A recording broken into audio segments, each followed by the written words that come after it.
Hi, I'm Dee Dee O'Connor, and I directed Agatha Christie's And Then There Were None. Crazy for You was a musical, music by George Gershwin and Ira Gershwin, play by Ken Ludwig. And I'm Judith Owens Lancaster, and I directed the show. Jim Lawrence, I directed The Good Doctor, and by Neil Simon, based on the work of Anton Chekhov. My name is Sean Fuller. I'm directing Smell of the Kill by Michelle Lowe.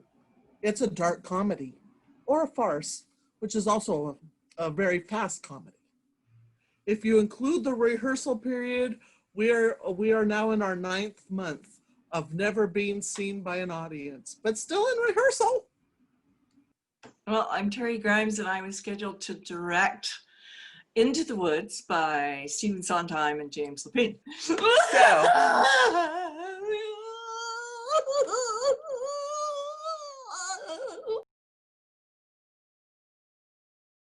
I've always loved Agatha Christie. I directed The Mousetrap a couple of years ago, and she is just one of my favorite mystery authors. So when she wrote And Then There Were None, her premise was, can I put 10 people on an island and have them all die? And I thought, can I put 10 people all on a stage and have them all die? Actually, there's 11 people in the play. The boat captain, and he didn't die. I had done 2 shows with Deborah Blakely and T.J. Anderson, and I wanted to pick a show that would really showcase Deborah Blakely's enormous talent. So Paul Henderson had suggested Crazy for You, and of course I said to him, must be a big tap show, right? And he said, yes, but music by Gershwin, oh, he knew me too well. That hooked me. And then when I found out that Ken Ludwig had written a script, I was sold. So that's why I picked it. I'm trying to encourage Deborah to step forward and take over where I left off. I don't know if she will or not, but she certainly couldn't, with both hands tied behind her back. I picked this play because it offered lots of fun parts for characters, and I expanded it so we'd have a nice variety of actor types in the show with my cast. I augmented it by, I think, normally 2. There's usually a cast of 5 or 6, and I think I had 8 or 9. And I like Neil Simon. I think he's very funny. We don't do enough Neil Simon. Oh, Sean, my husband Sean gets plays sent to him from dramatists, and he picked up this play on a flyer, read it to me on a trip down to Seattle. He reads plays to me. And the 2 of us hadn't laughed that hard in a long time. I was laughing so hard I was crying. So I got the opportunity to suggest doing it at the Guild. I thought, it might be a little dark. But they went for it, so it's great. We had originally proposed, I believe it was Chicago, and we were not able to get the rights. So we went back to the drawing board and we made a list. We each made a secret list, and then we compared our lists, and number 1 on both was Into the Woods. It was really scary because I've never done this one, and I've always wanted to, but it's a very difficult show. So I've always sort of hesitated about whether I was brave enough to actually do it. But since TJ and I both had it so far up on our list, we decided to go for it. I had a wonderful, fabulous, absolutely fantastic team assembled. We had our first big, huge production meeting at my house the day before the stay-at-home order came.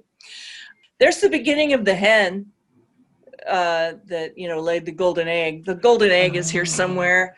Everyone was so excited to get to do this show that I'm sure we will get to someday soon.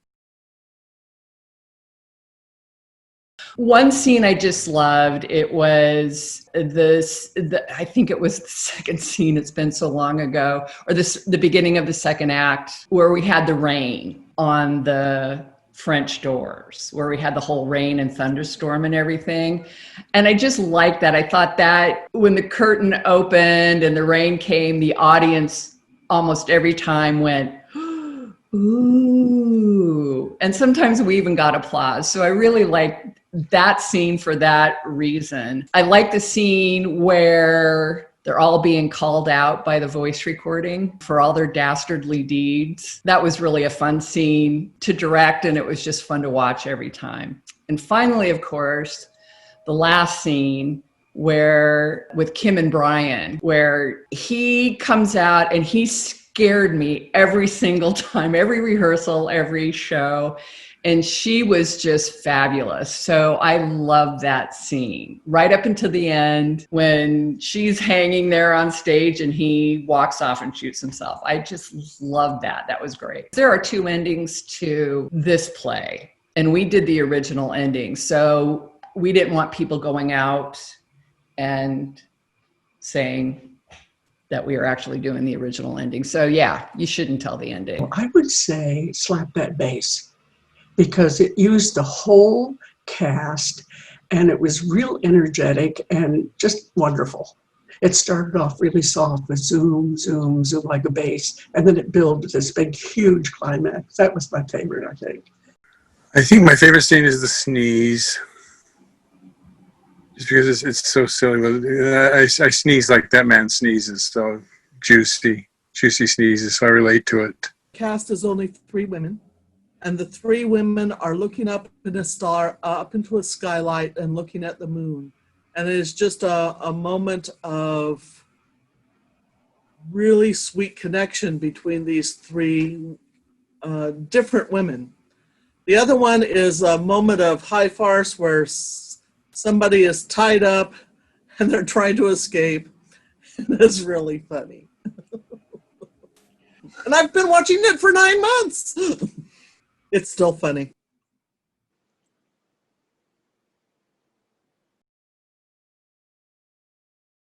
I think I was surprised at A, how technically challenging it was, and B, how everybody rose to meet those challenges. Between the creative team and the cast, everybody just went above and beyond to make sure all those technical things worked out as well as they could. The other surprise was just how much I enjoyed the process. Every moment, I was excited to go to every rehearsal and excited to see every play.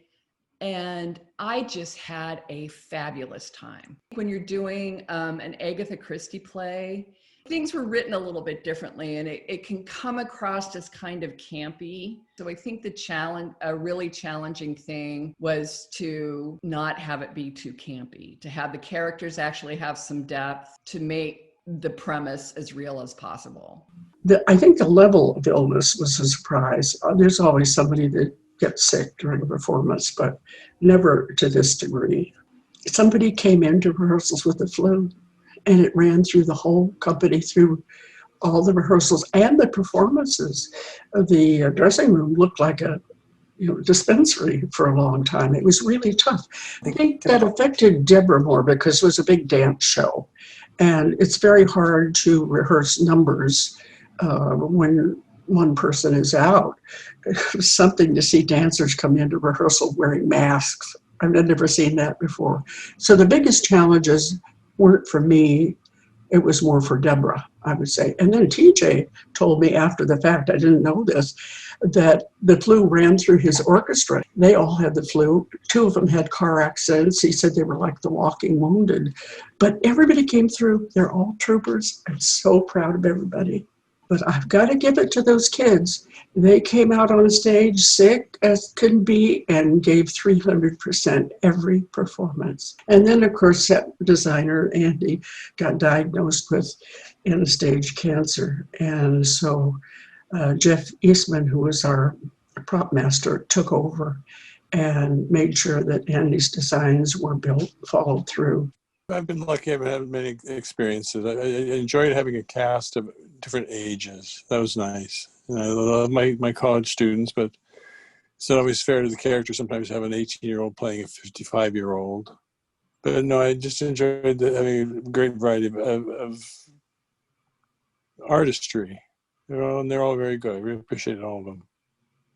It was fun to work on a Mark Kuntz set because he likes wood. And you got to see a lot of wood in this show. And I just appreciate the fact that he took to it so nicely. The tradition still sing down the guild somewhere. And discovering Neil Simon is fun. Discovering Chekhov is fun too. So his short stories as well as his plays. Oh, come on, really? I'm in a rehearsal schedule that's gone on for 9 months.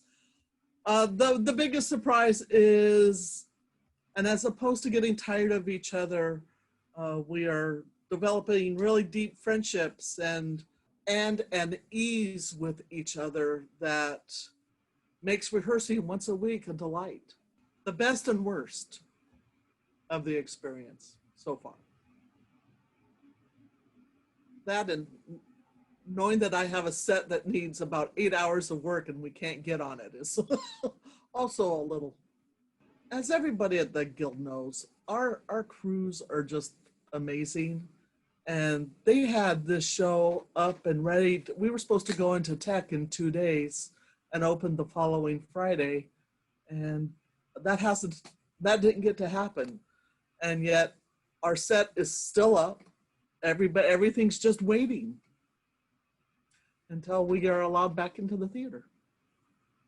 There was a gunshot in our show. We ended up getting a brand new pistol because the effect is live. And for the very first time, we have a gun that's too loud. We're going to have to get a second gun that's lower caliber because it just reverberates through the theater. The first time it went off, it just scared everybody. It was great and bad all at the same time. Let's take it one step further. How would you prepare future directors for dealing with those same challenges? Have a lot of alcohol on hand to deal with the disappointment of putting your entire life on hold for 6 months so far. Plus I got not only this one canceled, but I was supposed to direct the fall play for 2021 and it's canceled too.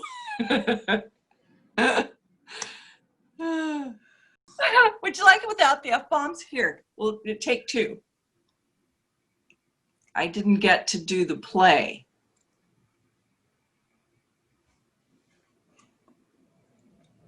And I'm hoping my whole entire team will still be available to be able to do it. I just appreciate so much the Bellingham Theater Guild giving me an opportunity to direct this play. And again, it was delightful. It was delightful on every level. Oh, well, let's face it, live theater's been around for what? Thousands of years. It's going to come back. We just don't know when. Soon, I hope. But thanks for all the support and thanks for this cast and for the opportunity to do it. And I wish everybody the best of luck. All of us want to thank you for your patience and willingness to let Smell of the Kill be the first show whenever we get to have a first show. We continue to work and hope that you're going to really enjoy it whenever we get to do it. I am maintaining my sanity by believing that we will get to do this show. See you at the theater. We'll be sitting elbow to elbow soon, not coughing on each other necessarily.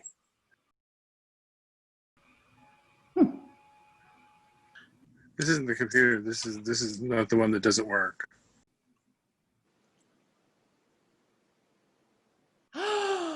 So Right? much better. Right? Right. Oh.